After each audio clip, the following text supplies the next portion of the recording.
भिलाई निगम की बड़ी कार्यवाही। निर्यात कर नहीं जमा करने वाले 193 उद्योगों को 42 करोड़ का नोटिस। नगर पालिका निगम भिलाई ने राजस्व बढ़ाने की मुहिम तेज कर दी है। निगम क्षेत्र के 527 उद्योग निर्यात कर के दायरे में आते हैं, लेकिन कई उद्योग सालों से जमा नहीं कर रहे थे।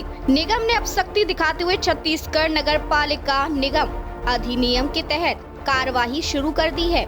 धारा 173 के तहत 131 उद्योगों को पहला नोटिस, जबकि धारा 174 के तहत 62 उद्योगों को नोटिस थमाया गया है।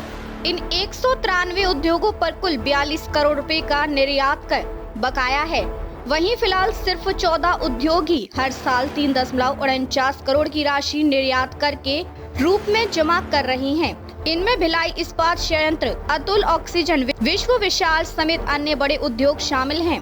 एक तरफ लाइट इंडस्ट्रियल में स्थापित तमाम स्टील उद्योग ऑर्डर की कमी से जूझ रहे हैं, वहीं गलाकाट प्रतिस्पर्धा के चलते कई बार नुकसान भी सहना पड़ रहा है। उस पर अब निगम प्रशासन भिलाई के द्वारा निर्यात कर वसूली को लेकर कड़ाई बरती जा रही है। इस दोहरी मार से व्यतीत उद्योग संचालकों की कोई सुनने वाला भी नहीं है।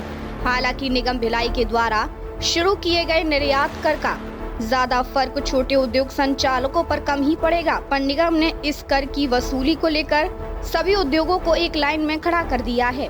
193 उद्योगों को 42 करोड़ राजस्व जमा करने के लिए नोटिस निगम प्रशासन, जिला प्रशासन के द्वारा संयुक्त रूप से दिया गया है। ये किस तरह का निर्यात कर है और किस तरह की प्रक्रिया है, इसे लेकर उद्योग में किस तरह की बातें चल रही है?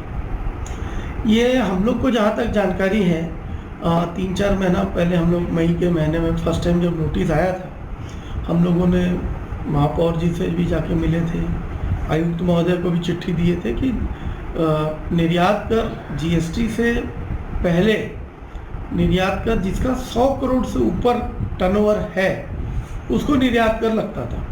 यहाँ भिलाई में काफ़ी छोटे छोटे उद्योग हैं, करीब करीब यहाँ 600 इंडस्ट्रीज़ हैं, जिसमें 80% छोटे उद्योग हैं। तो निर्यात कर जीएसटी आने के बाद सारा ऑक्ट्रॉय हो, निर्यात कर हो, ये सब हम लोग को जहाँ तक जानकारी है ये तो हट गया है करके, और 7-8 साल 8 साल 10 साल से कोई इस प्रकार का नोटिस नहीं आया। अब जो नोटिस अचानक से आया, इससे उद्योगपति काफ़ी परेशान हैं, हताश हैं। कोविड के समय, कोविड गुजरे अभी 2-3 साल हुआ है, कोविड के समय सारे छोटे उद्योग तालाबंदी के नौबत में आ गए थे।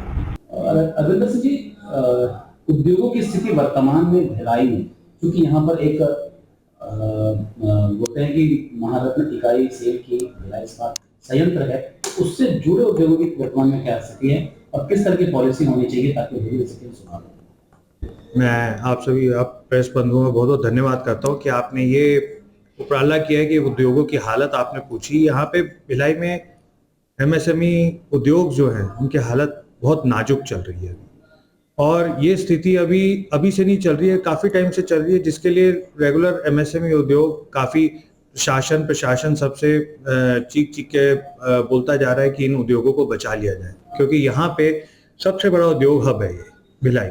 कम से कम नहीं तो नहीं 700 से 800 उद्योग होंगे यहाँ पे भिलाई दुर्ग मिला के, या 1000 भी हो सकते हैं, और इसमें 40 से 50 हजार वर्कर काम करते हैं।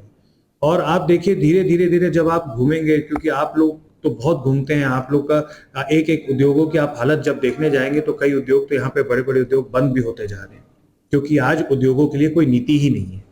भिलाई स्टील प्लांट एक प्लांट जरूर है, पर आज वहाँ पहले जैसा काम रहा नहीं। आज वो बाहर भी काम देता है, और तो यहाँ पे लोकल में क्या देगा, बड़े बड़े काम वो बाहर दे देता है, कोई नीति वहाँ पे भी नहीं चलती। भिलाई स्टील प्लांट में भी, वहाँ पे भी वो नीतियाँ अपनी ही चलाते हैं, एमएसएमई लोग के लिए कुछ बचता नहीं। हम बराबर मीटिंग करते हैं भिलाई स्टील प्लांट में, पर उस मीटिंग को अनदेखा कर दिया जाता है, चाहे वो हम बड़े अधिकारियों के साथ करें चाहे छोटों के साथ करें, उनकी वो नीतियों को वो नजरअंदाज कर देते हैं। तो वहां पे भी वो एक उद्योग मरता है। सबसे ज्यादा टैक्स पेयर, जो बड़ा टैक्स पेयर होता है वो उद्योग होता है। आज ना कोई जीएसटी की कोई लाइफलाइन है, ना जो पे करने का तरीका है उसकी कोई एक बॉन्डिंग नहीं है, आज कोई नीति नहीं है आज उद्योगों के लिए। आज डीआईसी जो है, डिस्ट्रिक्ट इंडस्ट्री जो हमारी उद्योगों के लिए है, उनके पास कोई नीतियां नहीं है।